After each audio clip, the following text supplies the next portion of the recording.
میں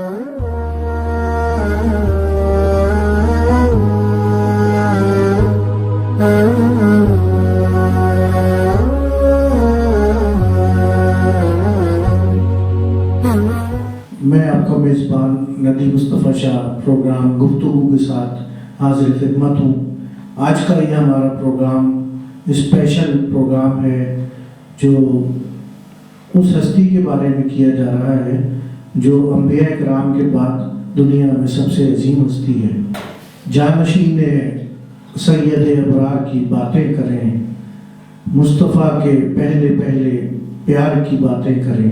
آج اس پروگرام میں جو شخصیات ہمارے ساتھ ہیں وہ عشق میں ڈوبی شخصیات جو ناموس رسالت اور ناموس صحابہ کے حوالے سے اپنا ثانی نہیں رکھتی۔ آئیے میں ان کا تعارف کرا دوں۔ ہمارے پہلے مہمان ہیں معروف خاندان سید محمد عشرت غزالی ایڈوکیٹ، جو نہ صرف عاشق رسول ہے بلکہ اسلامی تاریخ پر گہری نظر رکھتے ہیں۔ ان کے ساتھ تشریف فرما ہیں مبلغ اسلام علامہ شبیر احمد عثمانی نورانی صاحب جو سچے عاشق رسول ہیں۔ آج کے ہمارے تیسرے مہمان ہیں مولانا نذیر مابیہ صاحب جو ناموس رسالت اور ناموس صحابہ رضی اللہ عنہ کے سپاہی ہیں اور بہترین مقرر ہیں۔ آپ تینوں مہمانوں کو الوداع ٹی وی کے پروگرام گفتگو میں خوش آمدید کہتا ہوں۔ تو میں پہلے دعوت خطاب دینا چاہوں گا جناب شبیر احمد عثمانی نورانی صاحب کو کہ وہ حضرت سیدنا ابوبکر صدیق رضی اللہ عنہ کے حوالے سے اپنے خیالات کا اظہار فرمائیں۔ خودی کو کر بلند اتباع کے ہر تقدیر سے پہلے، خودی کو کر بلند اتباع کے ہر تقدیر سے پہلے، خدا بندے سے خود پوچھے بتا تیری رضا کیا ہے۔ حمد و ثناء کے بعد ناظرین کرام، آج کی یہ محفل مبارکہ بسلسلہ یار غار اور یار مزار خلیفۃ المسلمین خلیفہ اول بلا فصل حضرت سیدنا ابوبکر الصدیق رضی اللہ عنہ۔ کون صدیق اکبر؟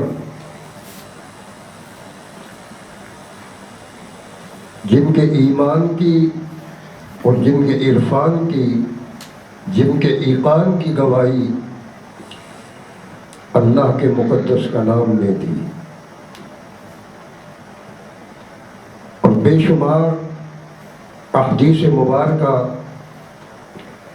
اللہ کے محبوب حضور النور سید العالمین مصطفیٰ صلی اللہ علیہ وسلم نے اپنی زبان مبارک سے حضرت ابوبکر صدیق رضی اللہ تعالیٰ عنہ کی تعریف میں وہ کلمات ادا کیے۔ حضرت سیدنا ابوبکر صدیق رضی اللہ تعالیٰ عنہ انسانوں میں وہ پہلے انسان ہیں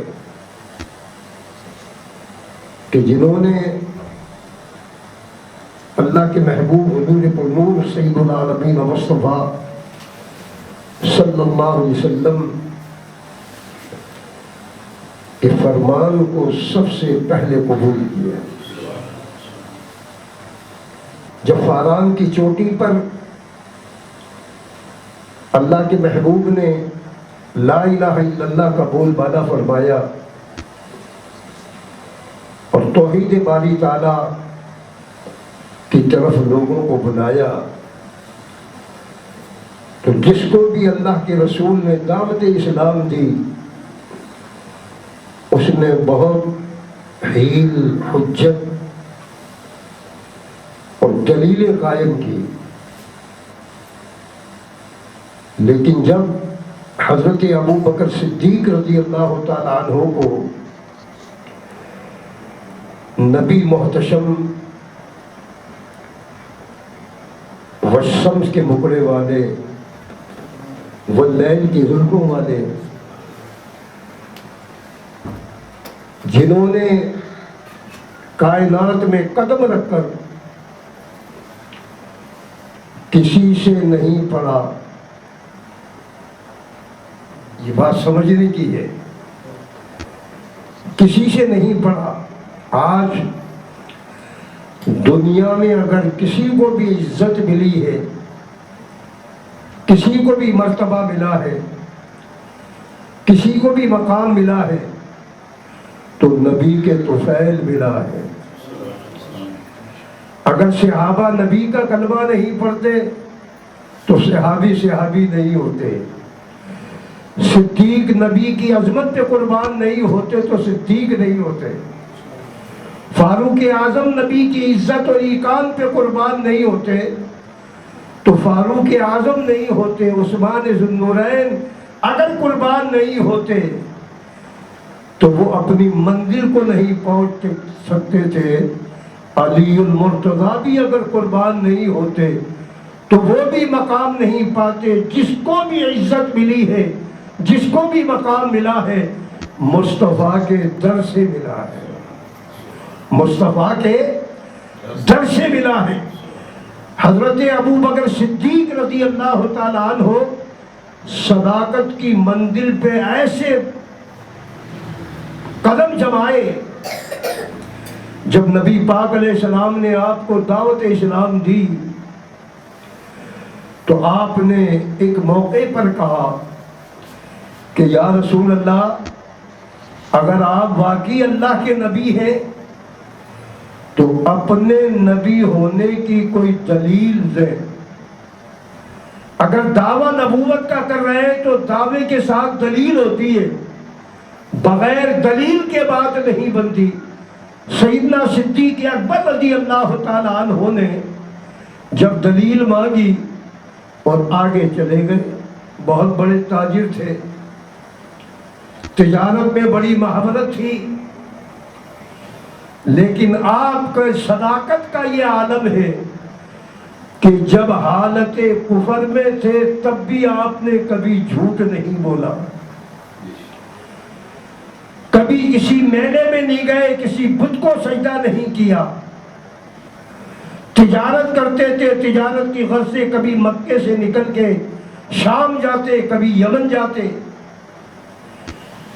جب اللہ کے رسول نے آپ کو دعوت اسلام دی تو آپ نے معمولی سی حجت قائم کی، اسی لیے سرکار دو عالم علیہ السلام نے فرمایا کہ میں نے جس کو بھی دعوت اسلام دی اس نے بڑی بحث کی، بڑے مباحثے کیے، بڑی لمبی چوڑی گفتگو کی، لیکن ابو بکر صدیق کو جب میں نے دعوت اسلام دی، پیغام محبت دیا، امن کا پیغام دیا، تو انہوں نے میری دعوت کو، میرے پیغام کو بغیر کسی حیل و حجت کے قبول کر لیا۔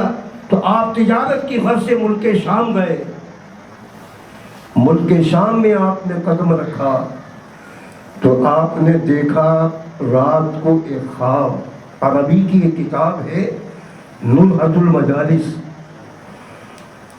عروس المجالس، اس میں نے پڑھا ہے حضرت ابو بکر صدیق رضی اللہ تعالیٰ عنہ کے حق میں اللہ تعالیٰ نے قرآن کی متعدد آیتیں نازل کی ہے، اور احادیث مبارکہ بخاری شریف اور مسلم شریف بہت سی حدیثیں آپ کے اوپر اس طریقے سے آپ کے ایمان کی، آپ کے ایقان کی، آپ کے عرفان کی گواہی دیتی ہے۔ جب ملک شام میں آپ نے قدم رکھا تو آدھی رات کے حصے میں آپ نے بڑا عجیب و غریب خواب دیکھا۔ خواب کیا تھا؟ کہتے ہیں کہ آسمان سے ایک نور کا ٹکڑا چلا اور اس نے آپ کے قدموں کو چھوا، پھر آسمان پہ گیا، پھر آپ کے قدموں میں آیا، الا ہذہ القیاس، مختصر یہ کہ اس نور کے ٹکڑے نے 70 چکر زمین اور آسمان کے لگائے، 71ویں چکر میں آپ کے پیٹ میں آ کے وہ گم ہو گیا۔ خواب دیکھ لیا، بڑے حیران ہوئے، پشیمان ہوئے کہ عجیب و غریب قسم کا خواب ہے۔ کسی سے اس خواب کی تعبیر لینی چاہیے تو آپ ایک راہب کے پاس گئے، راہب کے پاس، یہودیوں کا عالم تھا، اس کو خواب بیان کیا، اس نے آپ کے خواب کو ٹال دیا، کوئی خاطر خواہ صحیح جواب نہیں دے سکا، کوئی جواب نہیں ملا۔ دوسرے دن پھر آپ جب یمن سے شام آئے اور شام سے مکے شریف آنا تھا تو شام اور مکے کی راہ پر ایک راہب تھا جس کا نام ہے بحیرہ راہب، اس کے پاس پہنچے کہ راہب صاحب میں نے خواب دیکھا، میرے خواب کی تعبیر۔ اس نے کہا کہ ذرا خواب بتائیے، آپ نے 2 الفاظ ہی کہے تھے۔ تو راہب نے سن کے کہا کہ ابو بکر بہت مبارک ہو، بڑا پیارا خواب ہے۔ تڑپ گئے، بے چین اور بے قرار ہو گئے کہ اگر اتنا شاندار خواب ہے تو اس کی تعبیر دیجئے۔ راہب نے کہا کہ اس کی تعبیر تمہیں خود بخود مل جائے گی عن قریب، کہ مکے میں اللہ کے آخری نبی کا ظہور ہو گیا ہے، تم زندگی میں اس کے رفیق بنو گے۔ جی تم زندگی میں اس کے رفیق بنو گے۔ آپ خواب کی تعبیر لے کے جب شام سے چلے ہیں اور مکے شریف کی سرزمین پہ قدم رکھا تو ابھی گھر کی طرف جا رہے تھے کہ سامنے والضحیٰ کے چہرے والے کو دیکھا، واللیل کے مکھڑے والے کو دیکھا، کملی اوڑھنے والے کو دیکھا، جھرمٹ مارنے والے کو دیکھا، یا ایھا النبیو غیب کی خبر دینے والے کو دیکھا، یا یاسین اے سردار۔ سرکار دو عالم علیہ السلام نے دیکھا تو دیکھ کے کہا کہ ابو بکر تم اسلام قبول نہیں کرتے؟ تو آپ نے پھر کہا یا رسول اللہ، اگر واقعی آپ اللہ کے نبی ہیں تو میرے اپنے نبی ہونے کی کوئی دلیل ایسی دیں۔ ابھی اتنا کہا تھا کہ مصطفیٰ کریم علیہ السلام نے کہا کہ ابو بکر مجھ سے میرے نبی ہونے کی دلیل مانگتے ہو؟ میرے نبی ہونے کی دلیل رات کو خواب میں نہیں دیکھی؟ قدموں میں گرے، کلمہ پڑھ کے مسلمان ہو گئے۔ غلامی رسول کا توق اپنے گلے میں ڈالا۔ جب غلامی رسول کا توق اپنے گلے میں ڈال لیا تو ان کے ایمان کی گواہی اللہ کے قرآن میں دی۔ اللہ تعالیٰ شاہ فرماتا والذی جاء بالصدق وصدق به اولئک هم المتقون، اور وہ جو سچ لے کر آئے،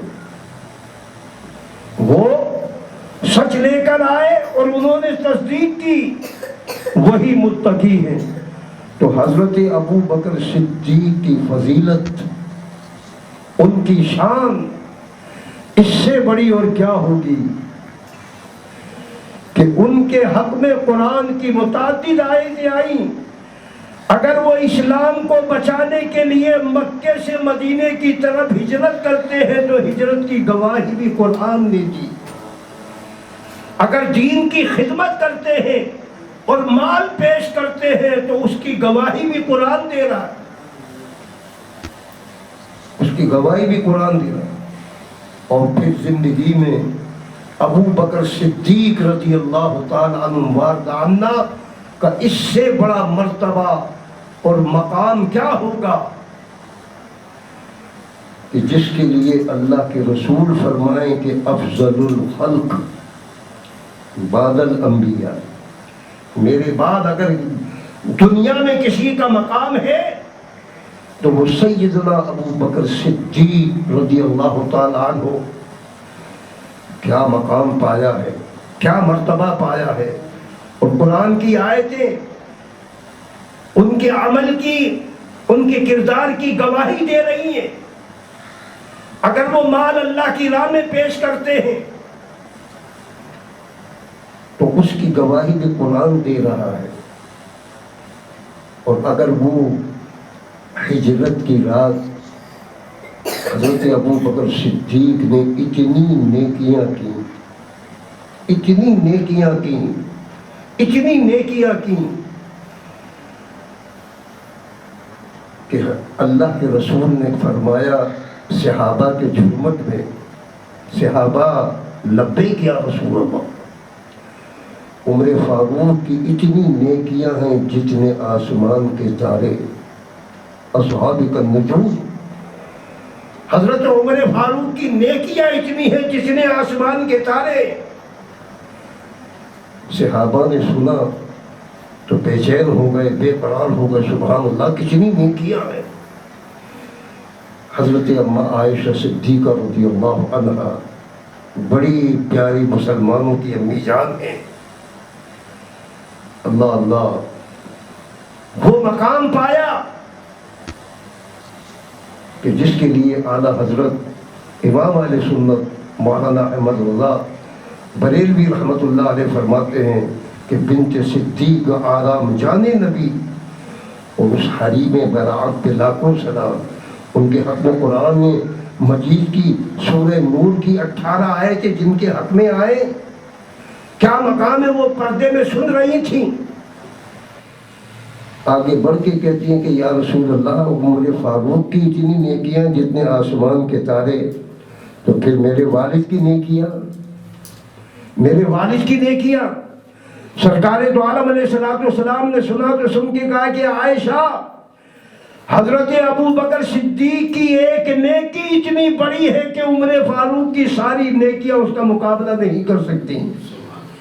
تو حضرت عمر فاروق بھی کہتے تھے کہ ابو بکر مجھ سے میری ساری نیکیاں لے لو، اپنی ایک نیکی مجھے دے دو. تو کوئی کسی کو اپنی نیکی نہیں دے سکتا، کوئی کسی کو اپنی نیکی نہیں دے سکتا. اسی طرح ایک مقام پر اللہ کے رسول نے صحابہ کے جھرمٹ میں، یہ ناظرین بیٹے ہیں، بڑی دلچسپ بات ہے. اور اس کے رسول کے اوپر اتنی مضبوط بات ہے. اس کے رسول زبان سے کہنا تو بڑا آسان ہے، مگر عشق کی منزل کو پانا بڑا مشکل ہے. اقبال نے کہا نا، آ امن الناس در مولائے ماں، اور آ کلیم اول سینائے ماں، اور ملت او کشت راہ جو ابر ثانی اسنین اس غاروں بدروں قبر. حضرت ابو بکر صدیق رضی اللہ تعالیٰ عنہ کو وہ مقام ہے. سرکار نے صحابہ کے جھرمٹ میں اعلان فرمایا، صحابہ لبیک یا رسول اللہ. کل قیامت میں اللہ تعالیٰ میری امت کے 4000 افراد کو بغیر حساب کتاب کے جنت میں داخل کرے گا. 4000. صحابہ نے سنا تو سن کے قربان ہونے لگے. دیکھو کس کو یہ مقام ملا ہے، کس کو یہ مرتبہ ملا ہے کہ بغیر حساب کتاب کے ہی وہ جنت میں جائے. جب آپ نے سنا تو حضرت ابو بکر صدیق نے آگے بڑھ کے اپنے نبی سے جو آپ کو عشق تھا، اپنے نبی کے مقام کا جو ان کو پتا تھا، اتنا معلوم تھا. سرکار نے خود ارشاد فرمائے کہ یا ابا بکر لم یرفنی حقیقتا غیر ربی، اے ابو بکر نہیں پہچانا مجھ کو سوائے میرے رب کے کسی اور نے. یہ تو سرکار کا فرمان ہے، حدیث شریف ہے. اب آپ غور کیجئے. ابو بکر صدیق رضی اللہ تعالی عنہ وہ صحابی ہے، وہ عاشق رسول ہے کہ جن کے دل میں اللہ نے اس کے رسول کو کوٹ کوٹ کے بھر دیا تھا. وہ عشق رسول کے علاوہ کوئی بات نہیں کرتے تھے. ہر وقت اپنی جان، اپنا مال، اپنی اولاد اپنے وطن کو قربان کرنے سے بھی دریغ نہیں کرتے تھے۔ انہوں نے اپنے نبی کے عطا کو کس طریقے سے جس طریقے سے ہم اور آپ عقیدت اور محبت کے ساتھ سرکار دو عالم کی تعریف کے گن گاتے ہیں، اور اتنا بھی کہتے ہیں نا کہ خدا کی عظمت کیا ہے، محمد مصطفیٰ جانے، مقام مصطفیٰ کیا ہے، محمد کا خدا جانے۔ جب آج کچھ عاشق یہ تذکرہ کرتے ہیں تو بات عقل یہ کہتی ہے جی آپ رسول کی اتنی تعریف کرتے ہیں، اتنی تعریف کرتے ہیں، اتنی تعریف کرتے ہیں کہ خدا سے آگے بڑھا دیتے، تو کسی میں کیا ضرورت ہے، کسی میں کیا مجال ہے کہ کوئی خدا سے آگے کسی کو بڑھا دے؟ جب رسول اللہ کی تعریف کرتے ہیں تو لوگ کہتے ہیں جی آپ اتنی تعریف کرتے ہیں خدا سے آگے بڑھا دیتے ہیں۔ اگر آپ سے بھی کبھی کوئی یہ کہے کہ جی آپ رسول کی اتنی تعریف کرتے ہیں خدا سے آگے بڑھا دیتے ہیں، تو اس کو بڑے محبت کے ساتھ، ادب کے ساتھ، معذبانہ کلمات استعمال کرتے ہوئے اس کو اتنا کہہ دو کہ خدا کے مقام کی حد تم مقرر کر دو، ہم نبی کو آگے نہیں بڑھائیں گے۔ اگر یہ عجیب و غریب بات ہے نا، خدا کے مقام کی حد تم مقرر کر دو، خدا کے مقام کی حد کیا ہے؟ اللہ نے فرمایا کہ یا معشر الجن والانس ان استطعتم ان تنفذوا من اقطار السماوات والارض فانفذوا لا تنفذون الا بسلطان۔ فرمایا کہ اے انسان اور جنوں کی جماعت، اگر تم ذرا زمین اور آسمان سے نکل کے تو دکھاؤ، لا تنفذون الا بسلطان، جدھر جاؤ گے ادھر خدا کی بادشاہت پاؤ گے، مشرق سے نکلو تو خدا کو پاؤ، مغرب سے پہنچو خدا کو پاؤ، مشرق سے شمال اور شمال سے جنوب تحت الثری اللہ مکان تک جاؤ، جہاں جاؤ گے وہاں رب العالمین ہے۔ تو جہاں رب العالمین و رحمت للعالمین بھی تو ہے نا، تو مقام مصطفیٰ کی حد کسی کو نہیں معلوم۔ سرکار دو عالم علیہ السلام نے فرمایا کہ یا ابا بکر لم یرثنی حقیقتاً غیر ربی، اے ابو بکر نہیں پہچانا مجھ کو سوائے میرے رب کے کسی اور نے۔ ایمان لانے کے بعد آخری بات ہے یہ، فرمائے کہ 4000 افراد کو بغیر حساب کتاب کے جنت میں داخل کرے گا۔ ابو بکر صدیق کی محبت نے امت رسول کے لیے اتنا در پیدا کیا، آگے بڑھ کے کہا کہ زدنا یا رسول اللہ، اور زیادہ کیجئے۔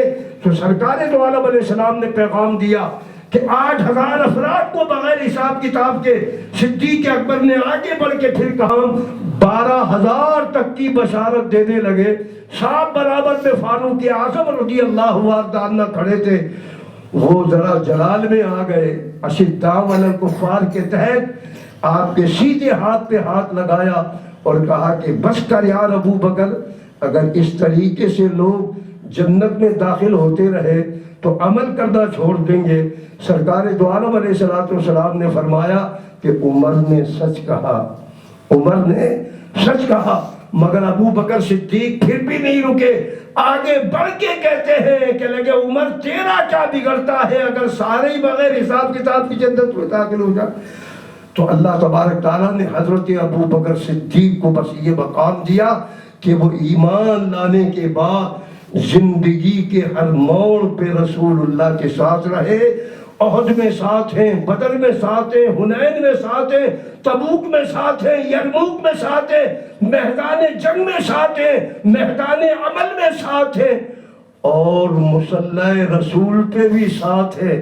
اور جب ہجرت کر کے مدینہ مکے سے مدینہ غار ثور میں تشریف لے گئے تو سرکار کے لیے غار میں سب سے پہلے جگہ بنائی، تو نبی نے بھی مسکرا کر کہا کہ صدیق مایوس نہ ہونا، آج تو نے میرے لیے مزار میں جگہ غار میں جگہ بنائی ہے، کل میں تیرے لیے مزار میں جگہ بناؤں گا۔ تو سرکار کے پہلو میں اللہ تبارک تعالیٰ مجھے اور آپ کو سب کو سارے مسلمانوں کو سیدنا صدیق اکبر کی محبت میں دنیا میں رہنا نصیب فرمائے اور انہی کی محبت میں انہی کے قدموں پہ ایمان پہ خاتمہ فرمائے.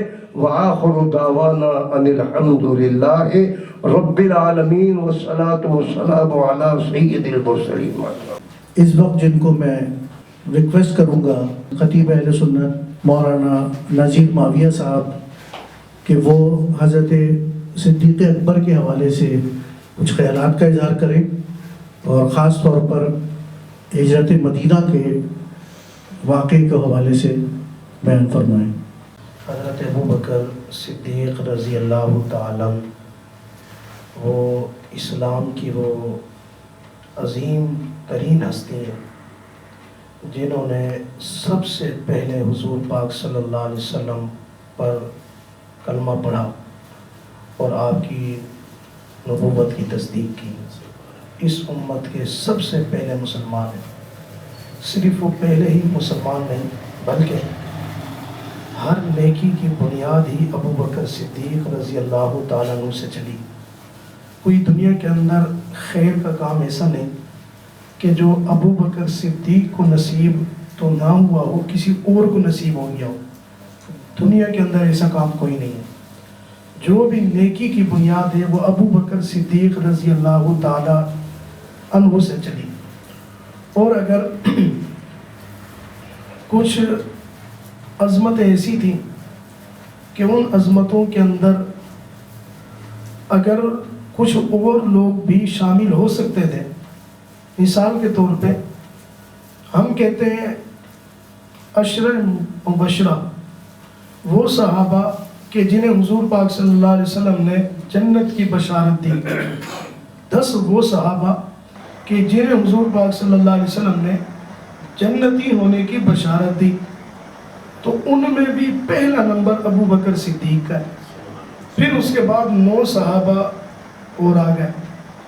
اگر بات خلفائے راشدین کی جائے پھر ان 10 کے اندر افضل وہ ہیں کہ جو خلفائے راشدین کہلائے. تو ان کے اندر بھی پہلے جو خلیفہ بنے وہ ابو بکر صدیق ہی بنے.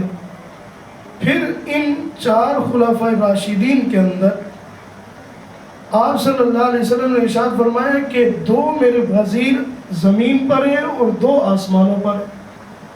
آپ نے فرمایا کہ جو میرے 2 وزیر اللہ نے آسمانوں پہ بنائے، ایک جبریل کو بنایا اور ایک میکائیل کو بنایا، اور جو اس زمین کے اندر میرے 2 وزیر ہیں، یہ سعادت جب ملنی تھی تو ایک تو ابو بکر صدیق کو مل گئی، دوسری سعادت اللہ نے حضرت عمر رضی اللہ تعالیٰ کو دے دی. تو اس سعادت کے اندر بھی جہاں 2 سعادتیں تھیں تو ان کے اندر بھی اللہ نے پہلا نمبر ابو بکر رضی اللہ تعالیٰ کا رکھا. لیکن یہ جو ہجرت تھی، ہجرت کے اس سفر کے اندر کسی اور کو ساتھ نہیں رکھنا تھا. یہ ایک ہی سیٹ تھی. جب ایک ہی سیٹ تھی تو یہ رجسٹرڈ ابو بکر صدیق کے لیے تھی. یہاں پہ کوئی اور آ ہی نہیں سکتا تھا. یہ اللہ کا فیصلہ تھا. اس لیے حضرت اماں عائشہ صدیقہ رضی اللہ تعالیٰ عنہ فرماتی ہیں کہ جب حضور پاک صلی اللہ علیہ وسلم نے آ کر کے ہمارے گھر آ کر کے میرے والد کو بتایا کہ آج رات ہجرت کرنی ہے، ہجرت بھی اللہ کے حکم سے، اور ہجرت کے اندر جو میرا رفیق سفر ہوگا ابو بکر صدیق وہ آپ ہوں گے. جس طرح ہجرت اللہ کے حکم سے ہے اسی طرح آپ کا رفیق سفر ہونا بھی اللہ کے حکم سے ہے. تو اماں عائشہ صدیقہ فرماتی ہیں کہ اس دن مجھے معلوم ہوا کہ کبھی کبھار لوگوں کی آنکھوں سے نکلنے والے آنسو جو خوشی کے بھی ہوا کرتے ہیں. تو حضرت ابو بکر صدیق رضی اللہ تعالیٰ وہ عظیم ہستی ہیں جو ہجرت کے اس سفر میں حضور پاک صلی اللہ علیہ وسلم کے ساتھ رہے، اور پھر اس کے اندر ابو بکر صدیق رضی اللہ تعالیٰ کو وہ سعادتیں نصیب ہوئیں کہ آپ اس کے لیے کہہ سکتے ہیں ذالک فضل اللہ یؤتیہ من یشاء، کہ یہ کائنات کے اندر ابو بکر صدیق کو یہ اعزاز حاصل ہوا. یوں تو نبوت کے کندھوں پر امام حسن بھی بیٹھے، امام حسین بھی بیٹھے، یوں تو آقا صلی اللہ علیہ وسلم کے کندھوں پہ آپ کے نواسے بھی بیٹھے، لیکن کائنات کے اندر صرف یہ نبی نہیں بلکہ امام الانبیاء، ختم نبوت کے بادشاہ، جو نبیوں کے بھی نبی، جو ساری کائنات کے سردار، وہ ابو بکر صدیق رضی اللہ تعالیٰ عنہ کے کندھوں پہ سوار ہو رہے ہیں۔ اور یہ طاقت اللہ نے صرف ابو بکر صدیق میں رکھی تھی کہ نبوت کا بوجھ اگر کوئی برداشت کر سکتا ہے تو وہ صرف ابو بکر صدیق رضی اللہ تعالیٰ عنہ کر سکتا ہے۔ ابو بکر صدیق رضی اللہ تعالیٰ نے ایک موقع پہ فرمایا تھا کہ یہ میری خواہش ہے کہ اللہ کوئی ایسا موقع عطا فرمائے کہ آنکھیں ابو بکر کی ہوں اور چہرہ مصطفیٰ کا ہو، بغیر کسی شراکت کے، جب کوئی دیکھنے والا نہ ہو، تنو تنہا کا ماحول ہو، ابو بکر کی آنکھیں ہوں اور پیارے حبیب صلی اللہ علیہ وسلم کا چہرہ انور ہو اور وہ میں دیکھتا ہوں۔ جہاں ان کی اور جو خواہشات ان کی اللہ نے پوری فرمائی، وہاں یہ بھی ان کی جو خواہش کو اللہ نے غار سور میں جا کے پورا فرمایا کہ وہاں پھر ایسا منظر آیا جہاں نہ چاند دیکھ سکتا تھا، نہ ستارے دیکھ سکتے تھے، نہ سورج دیکھ سکتا تھا، کوئی نہیں دیکھ سکتا تھا۔ اور وہاں ابو بکر صدیق نے پھر ایسا دیکھا کہ سید عطا اللہ شاہ بخاری رحمہ اللہ کیا خوبصورت بات ارشاد فرماتے تھے کہ جس طرح ایک رحل کے اندر قرآن رکھا ہو اور قاری اس قرآن کو پڑھ رہا ہو، آقا کا چہرہ ہے، ابو بکر کی صدیق کی جو گود ہے وہ ایک رحل ہے، اس رحل میں وہ قرآن کھلا ہوا ہے اور ابو بکر صدیق اس قرآن کو پڑھ رہے ہیں۔ تو یہ سعادت بھی ابو بکر صدیق رضی اللہ تعالیٰ عنہ کے نصیب میں آئی، ان کے حصے میں آئی۔ اور ہجرت کے اندر آپ آقا صلی اللہ علیہ وسلم کو اپنے کندھوں پر بٹھا کر غار سور کے دہانے پہ لے گئے، جو ایک مکہ کا بلند و بالا پہاڑ ہے، ایک نوکیلے پتھر اور پھر پہاڑ کی چوٹی، وہاں تک جو ہے آقا صلی اللہ علیہ وسلم کو اپنے کندھوں پہ بٹھا کے لے گئے۔ اور پھر وہاں جب پہنچے پھر فرمایا کہ آقا آپ ٹھہر جائے، میں اندر جاتا ہوں، جا کر کے اس غار کو صاف کرتا ہوں۔ علماء نے بڑی عجیب حکمت کی بات لکھی کہ وہ غار نہیں، وہ حقیقت میں ایک دل ہے، وہ حقیقت میں ایک دل ہے۔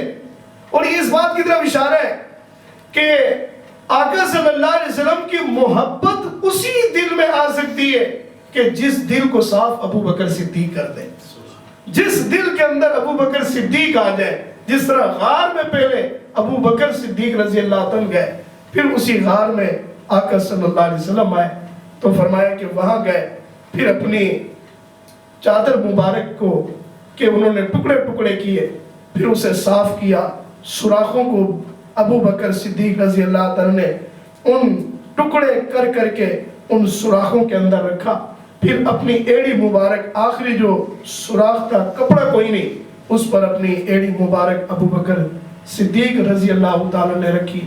آقا صلی اللہ علیہ وسلم نے انہیں یہ دعائیں دی کہ قرآن پاک کے اندر لِصَاحِبِهِ لَا تَحْزَنْ إِنَّ اللَّهَ مَعَنَا، صحابیت کا جو اعزاز قرآن کے اندر اللہ رب العزت نے اگر کسی کو عطا فرمایا تو وہ ابو بکر صدیق رضی اللہ تعالیٰ نے لا تحزن ان اللہ معنا، کہ تو ابو بکر صدیق غم نہ کر، اللہ ہمارے ساتھ ہے۔ تو جہاں اللہ کی معیت آقا صلی اللہ علیہ وسلم کے ساتھ ہے، وہیں ابو بکر صدیق کے ساتھ بھی ہے۔ جہاں اللہ کی مدد و نصرت آقا کے ساتھ ہے، وہیں ابو بکر صدیق رضی اللہ عنہ کے ساتھ بھی ہے۔ کیا یہ عظیم ہستی تھی۔ میں نے تصورات کے اندر مدینہ، آج بھی مکہ کے اندر وہ مقام موجود ہے جس مقام سے جا کر کے آقا صلی اللہ علیہ وسلم نے رات کی اندھیرے کے اندر ابو بکر صدیق کو اپنے ساتھ لیا۔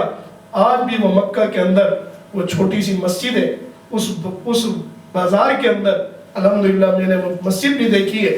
میں نے تصورات میں جا کر کے وہاں سے پوچھا وہ جو ابو بکر صدیق یہاں بستے تھے کہاں گئے، تو اس کی در و دیوار میں کہا کہ محبوب اپنے ساتھ لے گئے۔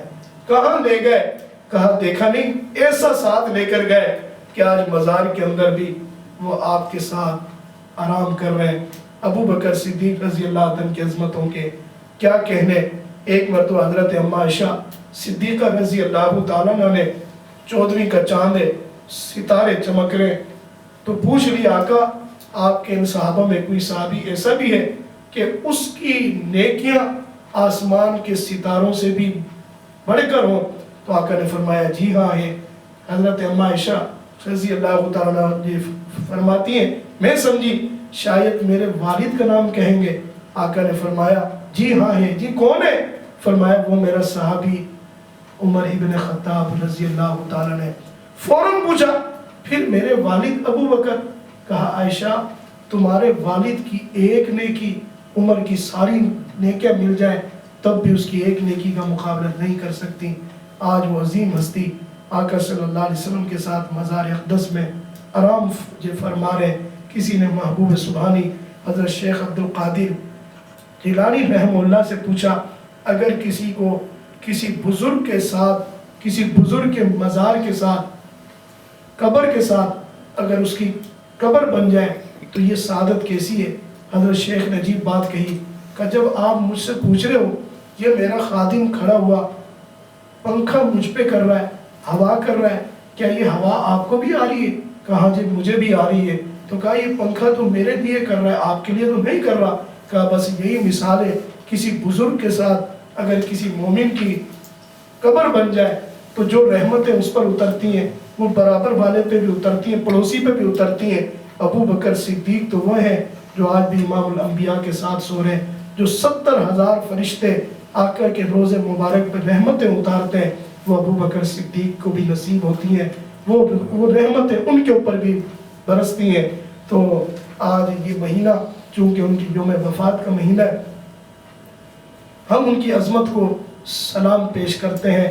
وہ آقا صلی اللہ علیہ وسلم کے ہر دور میں رفیق رہے، اور ایک حدیث میں آقا علیہ السلام نے ارشاد فرمایا کہ ہماری رفاقت کا آغاز اس دنیا سے نہیں ہے۔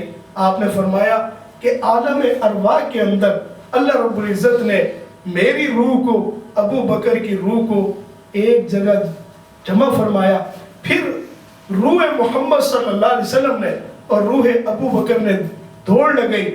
فرمایا کہ میں ابو بکر سے آگے نکلا، اس مقام پر پہنچا جسے مقام نبوت کہا جاتا ہے، جسے مقام صداقت کہا جاتا ہے۔ افضل البشری بعد الانبیاء، اس کائنات کے اندر انبیاء کے بعد اگر کسی کا مقام ہے تو وہ ابو بکر صدیق رضی اللہ تعالیٰ کا مقام ہے۔ محمد الرسول اللہ والذین معہ، یہ قرآن پاک کی آیت ہے، محمد الرسول اللہ والذین معہ۔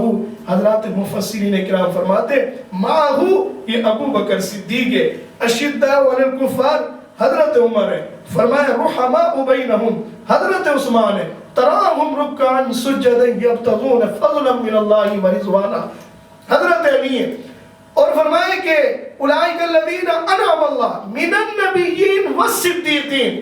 تو جو نبیوں کے بعد اگر کوئی مقام ہے تو ابو بکر صدیق کا ہے۔ والذی جاء بالصدق وصدق بھی، یہ صدق آقا صلی اللہ علیہ وسلم ہے، اور صدقہ ابو بکر صدیق رضی اللہ تعالیٰ نے۔ قرآن میں بھی ابو بکر آقا صلی اللہ علیہ وسلم کے ساتھ ہے، احادیث مبارکہ میں بھی ابو بکر آقا صلی اللہ علیہ وسلم کے ساتھ ہے، صرف مزار میں نہیں قرآن میں بھی ساتھ ہے، حدیث میں بھی ساتھ ہے۔ فرمایا کہ جب ہم کل قیامت کے دن اٹھیں گے تو بھی ہم ایک ساتھ اٹھیں گے، اور یہ اعزاز ابو بکر صدیق کے نصیب میں آیا۔ آپ نے فرمایا کہ جنت میں سب سے پہلے جو داخل ہوگا وہ ابو بکر صدیق ہوگا۔ پھر اس کے اوپر بھی آقا نے ابو بکر صدیق کو اعزاز عطا فرمایا کہ جنت کے 8 دروازے، ہر دروازے کے اندر سے کوئی دروازہ اللہ نے نمازی کے لیے رکھا، کوئی عبادت گزار کے لیے رکھا، کوئی شہید کے لیے رکھا، کوئی روزے دار کے لیے رکھا، کوئی کثرت سے توبہ کرنے والے کے لیے رکھا۔ لیکن ابو بکر صدیق وہ ہے جب وہ جنت میں داخل ہوں گے جنت کے 8 دروازے اسے پکاریں گے ابا بکر ابا بکر ابا بکر، کہ یہ ہمارے لیے سعادت ہے ابو بکر ہمارے اندر سے داخل ہو جائے۔ اللہ فرمائے گا جنت کے 8 دروازوں میں تمہاری سعادت کو پورا کرتا ہوں، اور یوں کرتا ہوں جنت کے 8 دروازوں کو اللہ ایک کرے گا، اور ابو بکر صدیق رضی اللہ عنہ کو اللہ یوں جنت میں داخل فرمائیں گے. وہ تو ابو بکر صدیق تو جنت میں سب سے پہلے داخل ہوں گے لیکن ابو بکر کی عظمت تو یہ ہے وہ آج بھی جنت میں سو رہے ہیں. وہ آج بھی جنت میں سو رہے ہیں. وہ جہاں سو رہے ہیں اسے گنبد خضرا بھی کہا جاتا ہے, اسے روضہ رسول صلی اللہ علیہ وسلم بھی کہا جاتا ہے.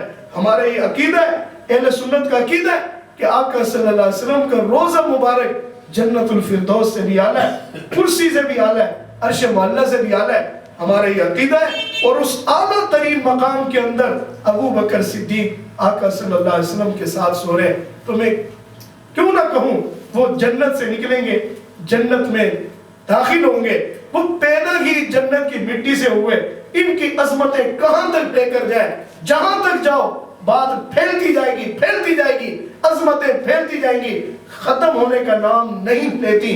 میں اگر اس کی تفصیل کے اندر آ جاؤں, آقا صلی اللہ علیہ وسلم نے ما بین بیتی و منبری روضۃ من ریاض الجنہ اسے بعد میں فرمایا. آپ نے اپنا مسکن اسے بعد میں بنایا. اما عائشہ کا حجرہ یہ بعد میں بنا. سب سے پہلے اس زمین کی جب خریداری کی بات آئی تو ابو بکر صدیق نے اسے خریدا. تو میں کیوں نہ کہوں جس جنت میں وہ سو رہے وہ جنت خریدی ہی ابو بکر صدیق نے. ابو بکر صدیق اس کا جو مالک ہے اللہ رب العزت, بس اس کی ہمیں ابو بکر صدیق رضی اللہ تعالیٰ کی ہمیں محبت نصیب فرمائے. اسی محبت کی طفیل اللہ کل قیامت کے دن ہمیں اس کے قدموں میں اٹھائے. آج آپ حضرات نے یہ بہت خوبصورت ایک پروگرام رکھا, آپ نے مذاکرہ رکھا. اللہ رب العزت آپ کی اس کاوش کو اپنی بارگاہ میں قبول فرمائے. میں اب درخواست کروں گا معروف قانون دان سید محمد ارشد غزالی صاحب سے کہ وہ اس میں اپنا حصہ ڈالیں.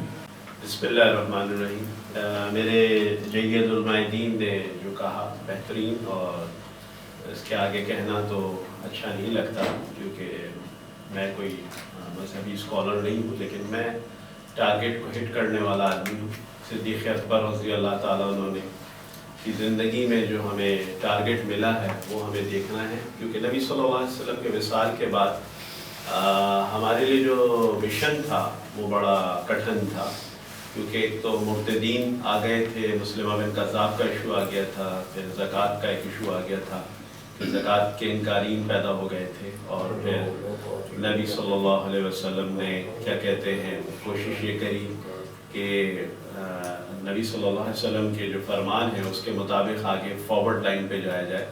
تو اس میں پھر جہاد تھا جو کہ جہاد فی سبیل اللہ ہے, 5 ارکان کے بعد 6واں ارکان ہے ہمارا, کلمہ, نماز, روزہ, حج, زکوٰۃ. لیکن جہاد فی سبیل اللہ کے لیے جو نے تقریر کری وہ ایک بہت ہمارے لیے بہت سوچنے والی بات ہے. انہوں نے کہا کہ اگر آپ موت سے گھبرائیں گے اور اگر آپ موت سے ڈریں گے تو آپ یعنی ناکام ہو جائیں گے اور آپ کا کوئی فائدہ نہیں ہے. تو اس لیے انہوں نے اب ہم تمام مسلمانوں کو جو سرزمین دکھائی وہ شام کی سرزمین دکھائی. تو یہ ایک ٹارگیٹ تھا. اب اس ٹارگیٹ میں سب سے پہلے مسلمہ بن کذاب کا ایشو تھا, اس کے لیے آپ نے فارورڈ لائن ڈکلیئر کری اور آگے فارورڈ کیا. اس پہ کہا بھی گیا کہ مدینہ کے حالات ناگفتہ ہیں اور کافی لوگ شورشیں پیدا ہو گئی ہیں, لیکن آپ نے اپنے اٹل رہے اور آپ نے کہا نہیں میں ان کے ساتھ جہاد کروں گا. اور بہرحال سے مسلمہ بن کذاب کے سرکوبی ہوئی اور جتنے بھی جھوٹے نبی کے دعوے تھے ان کو سب سے پہلے ایلیمنیٹ کیا گیا. پھر اس کے بعد جو سب سے سیکنڈ ان کمانڈ کا جو ٹارگیٹ ملا تھا وہ ٹارگیٹ بھی بڑا کٹھن تھا کہ زکوٰۃ کے منکرین تھے, لیکن آپ نے کہا کہ نہیں میں زکوٰۃ کے منکرین کے خلاف جہاد کروں گا. تو عمر رضی اللہ تعالیٰ عنہ نے کہا یہ تو کلمہ گو ہیں. تو آپ نے کہا جو زکوٰۃ اور نماز میں فرق کرے گا میں اس کے خلاف جہاد کروں گا. تو آپ نے اس کے خلاف بھی جہاد کیا. اور یہاں ایک جملہ بھی بولا حضرت عمر رضی اللہ تعالیٰ عنہ کو کہ آپ تو جب جاہلیت کے زمانے میں تھے تو آپ بڑے جری اور بہادر تھے, اسلام کا وعدہ اوڑ کے آپ اتنے ویک ہو گئے. تو عمر رضی اللہ تعالیٰ عنہ خاموش ہو گئے. اور یعنی آپ دیکھیں ویژن دیکھیں کہ آپ کو ایک تو موت سے ہٹایا گیا اور آپ کو فارورڈ لائن ڈکلیئر کیا, اور 2.25 سال کا عرصہ ہے. دیکھیں 2.25 سال کے عرصے میں جو پیغام دے دیا, ایک تو موت سے نہیں ڈرنا ہے, ایک تو موت سے ڈرنا نہیں ہے, اور ہر وقت جہاد فی سبیل اللہ کے لیے تیار رہنا ہے. اور افسوس ہے کہ آج ہم اس سے بالکل دور ہٹتے چلے جا رہے ہیں، اور ہمیں جو ہمارا فرسٹ کمانڈر ان چیف ہے جو نبی صلی اللہ علیہ وسلم کے بعد، وہ ہمیں کہہ رہے ہیں صاف کہ موت سے نہیں ڈرنا ہے اور ہر وقت تیار رہنا ہے، اور کیونکہ جو موت سے ڈرے گا وہ تباہ اور برباد ہو جائے گا۔ تو یہ میں چھوٹا سا آپ لوگوں کی سینئر علماء دین کی اس سے کہہ رہا ہوں، اور میں ہو سکتا ہے غلط ہوں، لیکن میں چاہتا ہوں کہ جو وزڈم و ویژن دیا ہے جو میرے کمانڈر ان چیف نے، جو خلیفہ اول ہے صدیق اکبر رضی اللہ تعالیٰ عنہ اور یار غار ہیں، اور اس کے بعد جو انہوں نے ایک اور فارورڈ لائن دیا جو جیش اسامہ کا ہے، جو ینگ کمانڈر ہیں۔ آپ دیکھیے کہ سب نے کہا کہ رومن کی طرف آپ اتنے ینگ کمانڈر کو بھیج رہے ہیں، تو آپ نے کہا نہیں، نبی صلی اللہ علیہ وسلم نے جھنڈا باندھا ہے اور میں اس جھنڈے کو آگے لے کے چلوں گا، چاہے وہ میری بوٹیاں نوچ لیں، چاہے مدینے پہ اٹیک ہو جائے، چاہے ازواج مطہرات کے اوپر اٹیک ہو جائے، میں پیچھے نہیں ہٹوں گا۔ اور وہ جیش اسامہ کو لے کے آگے فارورڈ ہوئے، اور پھر فتوحات شروع ہوئیں، اور رومن امپائر گئی، اس کے بعد کسرا بھی گئی، اور فتوحات کا لشکر چلتا چلا گیا۔ یہ یعنی 2.25 سال میں جو میسج ہے وہ آپ کو دے دیا ہے، اور ابھی بھی یہی وقت ہے کہ اگر پڑھیں دیکھیں اکابرین کو، اور سب سے پہلے خلیفۃ المومنین ان کو صدیق اکبر رضی اللہ تعالیٰ عنہ کو دیکھیں، تو یہی ہمارے لیے مثال ہے۔ اور میں آخر میں اپنے دوست، اپنے بھائی ندیم شاہ صاحب کا شکریہ ادا کروں گا، انہوں نے الہدیٰ چینل کی بنیاد رکھی، اور آنے والے بچوں کو اس چینل سے استفادہ ہو، اور ہمیں اچھی اچھی باتیں اور صاف جو دین کے حوالے سے اور مسلمانوں کے حوالے سے ہم اس کو اجاگر کریں۔ بہت بہت شکریہ آپ تمام حضرات کا، خاص طور پر ندیم صاحب کا بہت بہت شکریہ کہ مجھے موقع دیا، میں اس قابل نہیں ہوں۔ بہت بہت شکریہ۔ گفتگو پروگرام کا آج کا یہ بابرکت سلسلہ یہاں پر اختتام پذیر ہے، اس دعا اور امید کے ساتھ کہ انشاءاللہ تعالی اگلے پروگرام میں ہم مزید نئے مہمانوں کے ساتھ، نئے ٹاپک کے ساتھ حاضر خدمت ہوں گے۔